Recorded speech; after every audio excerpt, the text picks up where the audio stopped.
చేయుటకు నీవు నాకిచ్చిన పని నేను సంపూర్ణంగా నెరవేర్చి భూమి మీద నిన్ను మహిమపరిచితిని. యోహాను సువార్త 17వ అధ్యాయం 4వ వచనంలోని ఈ పరిశుద్ధ మాటలు ఒక పరిపూర్ణమైన ఆత్మీయ ప్రయాణానికి నిలువెత్తు నిదర్శనం.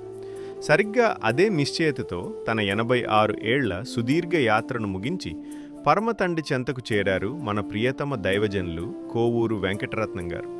ఆయన వెనుక ఒక సామాన్యుడి పోరాటం లేదు, ఒక అసామాన్యమైన సువార్త యోధుడి విజయం ఉంది. కాలం వెనక్కి వెళ్తే రెండో ప్రపంచ యుద్ధం ముగుస్తున్న 1942 సంవత్సరం నెల్లూరు జిల్లా చెల్లయ్యపాలెం గ్రామంలో ఒక వెలుగు కిరణం ఉదయించింది. వెంకయ్య గారు మరియు సుబ్బమ్మ గార్ల సంతానంలో వెంకటరత్నం గారు జన్మించారు. ఆ దంపతులకు కలిగిన 8 మంది సంతానంలో కిష్టయ్య గారు, ఎంకమ్మ గారు, రమణయ్య గారు, దశయ్య గారు, గోపాలయ్య గారు, శంకరయ్య గారు మరియు సుశీల గారి మధ్య ఆయన 4వ వాడిగా పెరిగారు. ఆకలిని, కష్టాన్ని కల్లారా చూస్తూనే క్రమశిక్షణే ఆభరణంగా ఆయన బాల్యం సాగింది. అలాగే లౌకిక జీవితంలో కూడా వెంకటరత్నం గారు జిల్లాలో అత్యంత ప్రమాదకరమైన కబడ్డీ ఆటగాడు. కోవూరు రత్నంగా చెల్లాయపాలెం టీం తరపున పలు పోటీల్లో పాల్గొని చెల్లాయపాలెంకి గుర్తింపు తెచ్చారు. చదువుపై ఉన్న మక్కువతో తన విద్యాభ్యాసాన్ని పూర్తి చేసి స్వయం కృషితో హెల్త్ సూపర్వైజర్గా ప్రభుత్వ ఉద్యోగ ప్రస్థానాన్ని మొదలుపెట్టారు. తన బాధ్యతలు నిర్వహిస్తూనే తన తోబుట్టువులందరినీ ఎంతో ఆదరించి ప్రేమిస్తూ వారి పట్ల బాధ్యతగా ఉండేవారు. అలా లౌకిక ప్రపంచంలో తనకంటూ ఒక గౌరవప్రదమైన గుర్తింపు తెచ్చుకున్నారు. ఆ హోదాలు ఆయన ఆత్మకు తృప్తినివ్వలేదు. సత్యం కోసం ఆయన హృదయం చేసిన అన్వేషణకు దేవుని వాక్యం జవాబిచ్చింది.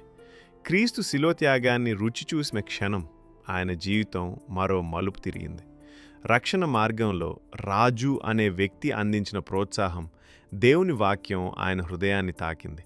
తర్వాత తన ఉద్యోగానికి స్వచ్ఛంద పదవీ విరమణ ప్రకటించి శేష జీవితాన్ని దైవ కార్యాలకే అంకితం చేశారు. ఒక ప్రభుత్వ ఉద్యోగి నుంచి క్రీస్తు ప్రేమను చాటి చెప్పే ఆత్మీయ సిపాయిగా ఆయన రూపాంతరం చెందారు. ఆయన వివాహ జీవితం ఒక సుందరమైన నందనవనం. తన అర్ధాంగి శేషమ్మ గారితో కలిసి ఆయన నిర్మించుకున్న కుటుంబం నేడు ఎందరికో మార్గదర్శకం. నేనును నా ఇంటి వారును యెహోవాను సేవించెదము అన్న యెహోషువ 24:15లోని వాక్యాన్ని అక్షరాలా జీవించి చూపిన గొప్ప పితామహుడు ఆయన. కోవూరు వెంకటరత్నం గారికి 4 సంతానం. 2 కుమారులు మెదూషల గారు మరియు ఇజ్రాయిల్ గారు, 2 కుమార్తెలు మేరీ గ్రేస్ గారు మరియు శారా గ్రేస్ గారు. అలాగే ఆయనకి 2 అల్లుళ్ళు శాంతికుమార్ గారు మరియు రఘోల్ గారు. అలాగే 2 కోడాళ్ళు రాజ్ కుమార్ గారు మరియు లిడియా గారు ఆయనకి ఎంతో సహాయకరంగా ఉండేవారు.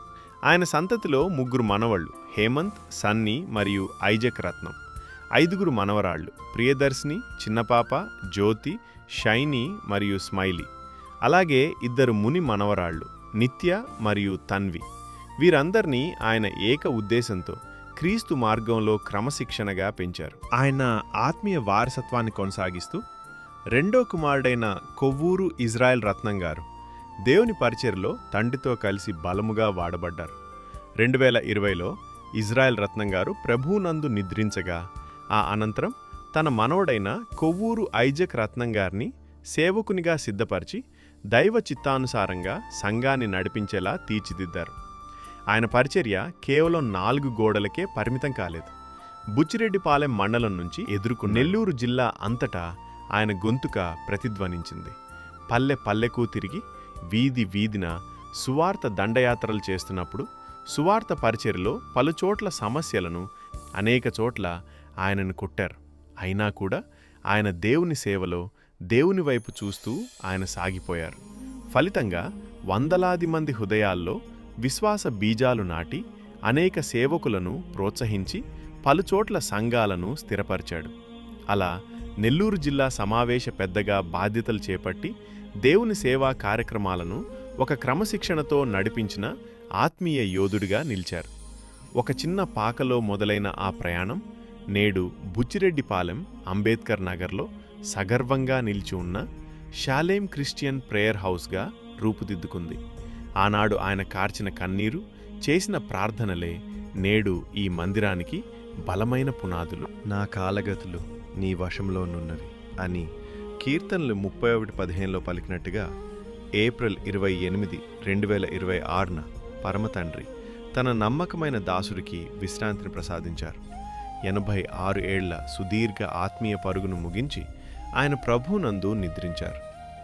పెద్దలు వెంకటరత్నం గారు, మీరు భౌతికంగా మా మధ్య లేకపోవచ్చు, కానీ మీరు నాటిన ప్రతి ప్రార్థన బీజం, మీరు కట్టిన ఈ మందిరం, మీరు పెంచిన ఈ కుటుంబం ప్రతినిత్యం మీ జ్ఞాపకాలను సజీవంగా ఉంచుతాయి.